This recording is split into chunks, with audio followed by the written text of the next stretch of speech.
Alright, welcome everyone. We are here for TEC Season 6, week number 1, going up against the Alpine Audinos and Snek. He has a team of Mega Scizor, Zapdos, Crocodile, Cinderace, Toxapex, Goodra, Audino, Chestnut, Lycanroc, Dusk, Clefairy, and Duosion. So a lot of Pokemon there. You can see our team on the left, and his team is, technically on the left of the screen, but on to the right of ours. I just felt like putting both matchups up there. I should probably put them up separately so that you can see more of the stats on the screen. I just kind of threw something together and said, "What the hell? Let's just do it," because I go to work in like an hour. Actually, hold on. Let me check something real quick. I go to work in like an hour, and then I have to get up at 6 a.m. to go to the beach with my friends. So I'm not going to have a lot of time to record this, and I kind of just need to get it done because I want to get that done before I go. Okay, yeah. All right. So anyway, looking at his team, he's got 2 Defoggers in Zapdos and Scizor. That's Mega Scizor. Those are his only removers. He's got Spikes with Chestnut, Stealth Rocks with Lycanroc, Stealth Rocks with Clefairy, Stealth Rocks with Crocodile, and I believe that is it. Oh yeah, and then Toxic Spikes with Toxapex. So he's got a good amount of hazard setters. But one thing I noticed is this Gliscor really does put in a good amount of work against him. We're just fully physically defensive because I kind of need that to be able to take hits from potential banded Cinderace, which it could come because to be frank, I had a mock with it and it gave me a lot of trouble. So we want to make sure we have that. His only real special attackers that we have to worry about are Zapdos and Goodra. Those are the only potential offensive Pokemon on the special side. So everything else, Gliscor kind of handles pretty well. I had Fire Fang. I changed it to Toxic because Fire Fang we don't really need since we will probably outspeed Mega Scizor. Just naturally, we outspeed it by a good amount. And we can just taunt him and then Earthquake him down. And that'll be good. So we got that. Yeah, what else? Toxic just kind of hits things that I want to be able to do something to, which includes Zapdos, Chestnut, Audino, I guess Crocodile as well, just to be able to have something there for those Pokemon, instead of just kind of being a lame duck. But yeah, I mean, as far as Mega Scizor doesn't do much to us, Crocodile doesn't do much to us. Same for Cinderace, same for Chestnut, same for Lycanroc, because not many Pokemon on his team get ice coverage. I think it's like only Goodra. So that's good. Maybe Clefairy gets Ice Beam. Maybe Toxapex does, but whatever.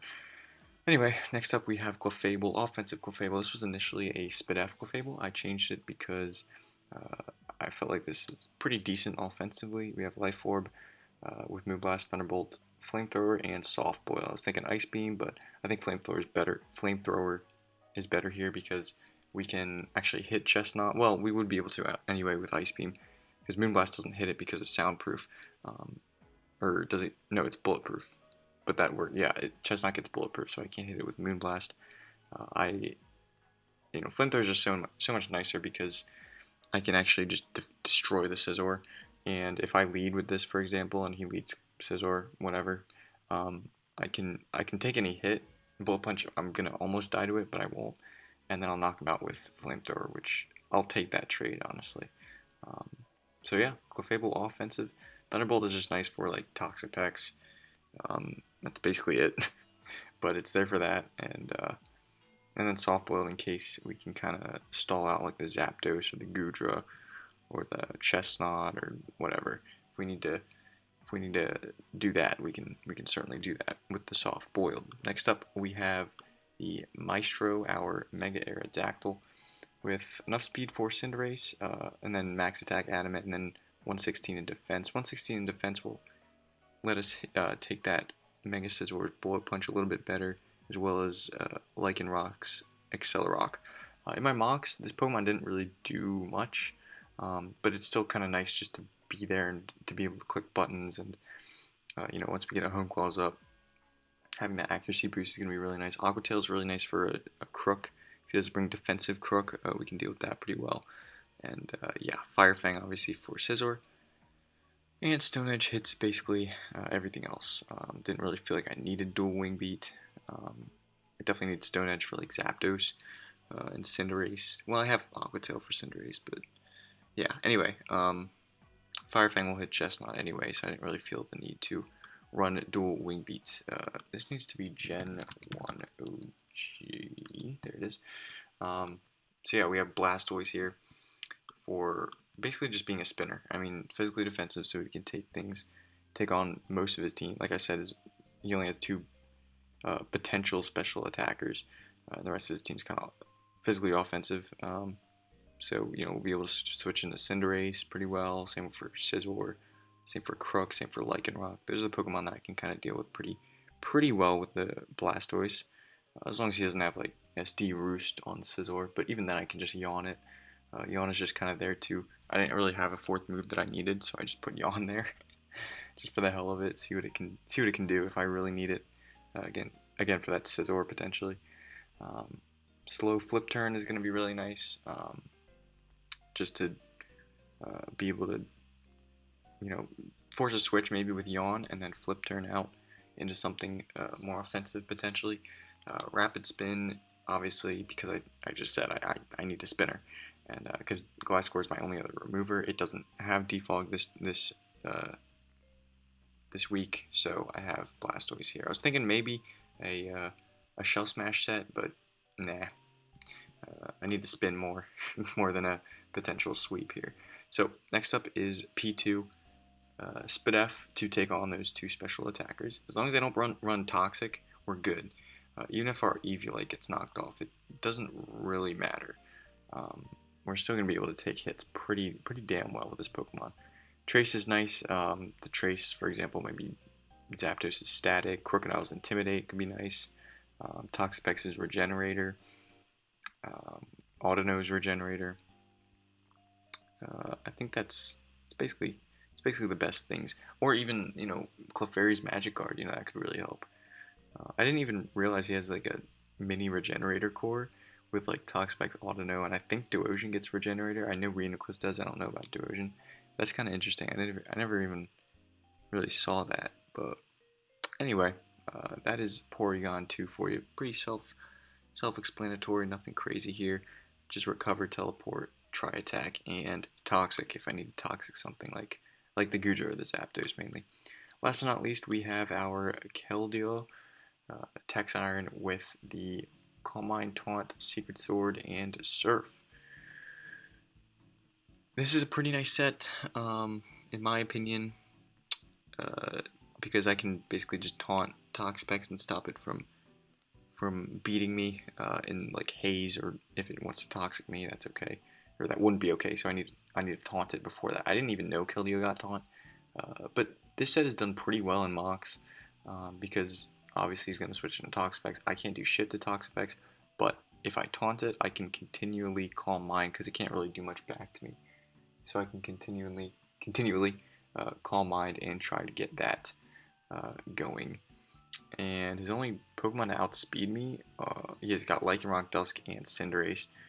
Cinderace doesn't have the best matchup, honestly, and if Lycanroc does come, we'll just have to deal with that before we bring this Pokemon in, because Tough Claw's boosted Psychic Fangs will certainly do the trick against us. So, yeah, that is the team. Again, I might make some tweaks to this layout, but this is definitely the team we're going in. I'm locked in. I'm solid on this one. And, yeah, so thank you guys so much for watching this team builder. Obviously enough speed for Zapdos, by the way.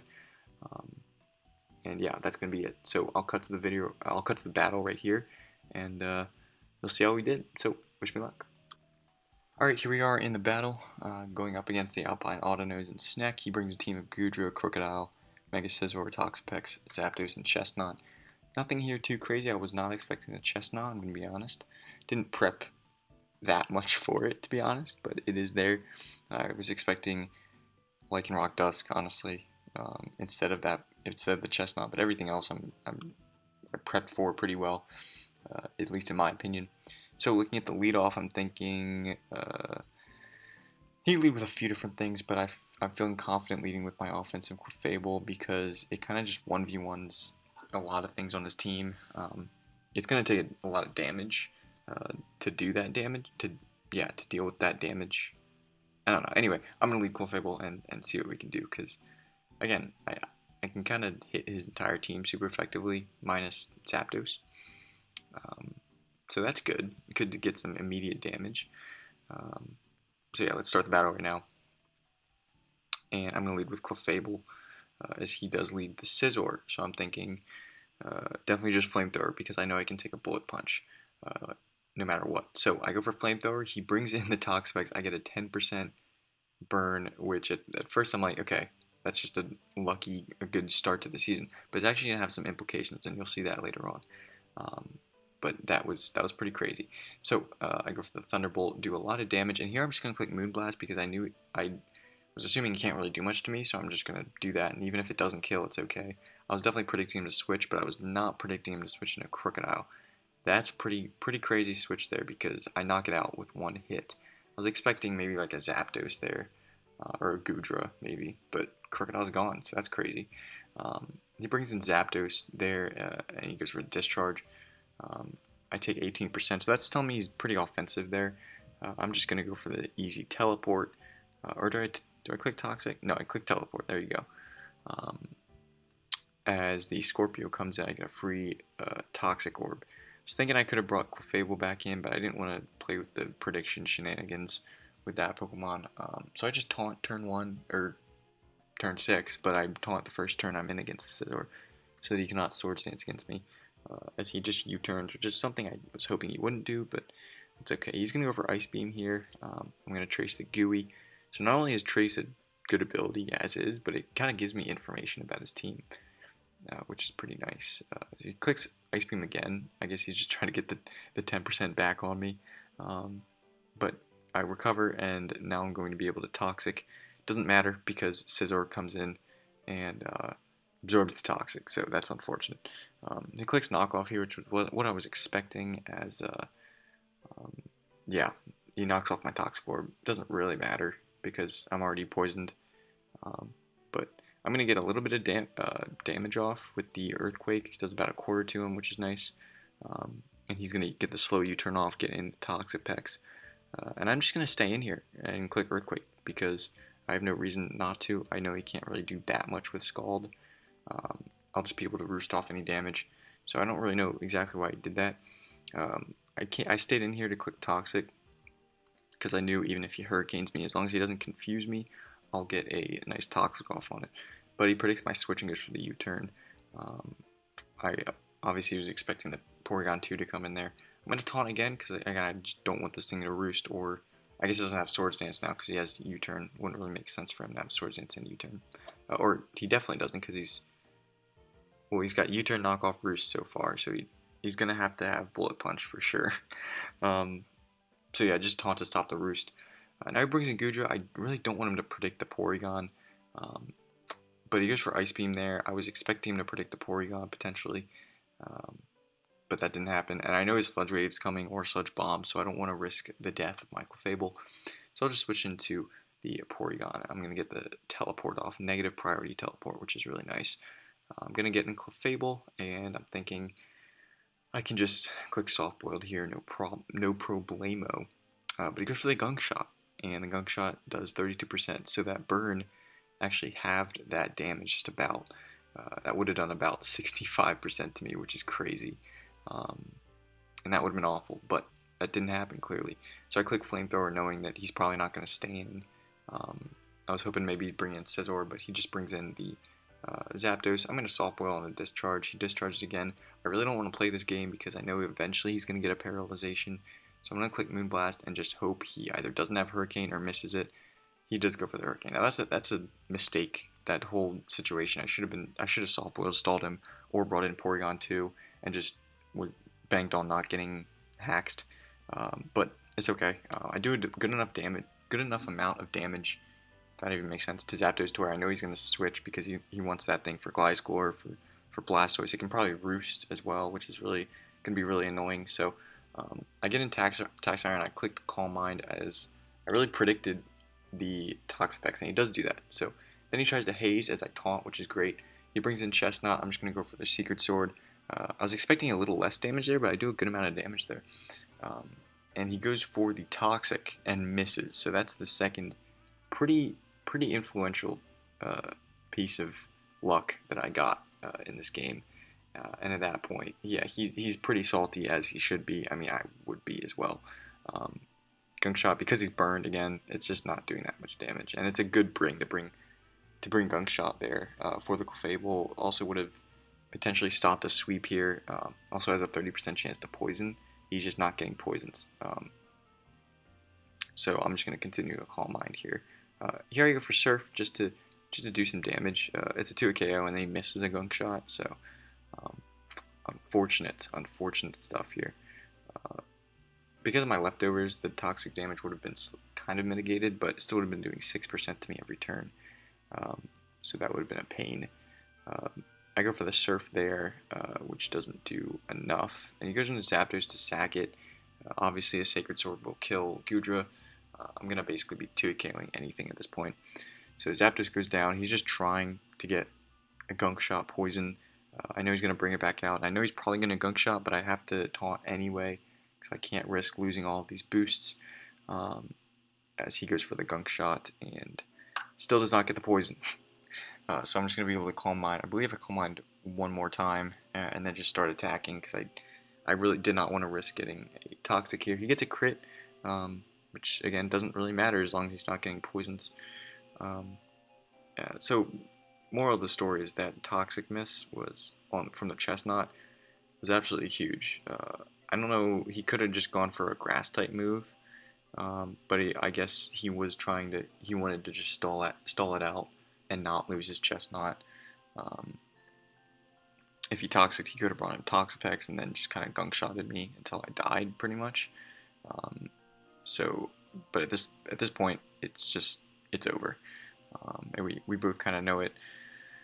He's going to bring in Toxapex here. I thought I would kill with the Surf here, but I actually didn't. So he could have hazed me, maybe. He could have, but he didn't, and he just got some damage off. And that is basically going to be that. I'm going to knock out the Toxapex, and Mega Scizor is going to come in, and we're going to kill it. So, bad game. I'm not going to say good game to that, because it's a pretty bad game, and I do apologize for the hacks. I mean, it's not my fault. I feel bad for him, for having to deal with that, because I would have been mad too. Probably wouldn't have expressed it in the chat as much, but I mean, to each his own. It's fine. This is the game we play, and I'm gonna come away with the 5-0. Keldeo also getting 5 kills. Clefable getting 1. Aerodactyl didn't really get to do anything. Neither did Blastoise, but I felt like our defensive core is pretty good, and we just ended up, the Keldeo set it worked out pretty well. Despite getting the hacks, it was still a pretty good set to bring here. So, with that being said, thank you guys so much for watching this video. I hope you guys enjoyed. Hit the like button if you did. Subscribe, because I'm bringing 2 uploads a week from the SPS and now the TEC, the TEC. So, yeah, that's gonna be it. Check out my website in the description below, and I will see you guys in the next video.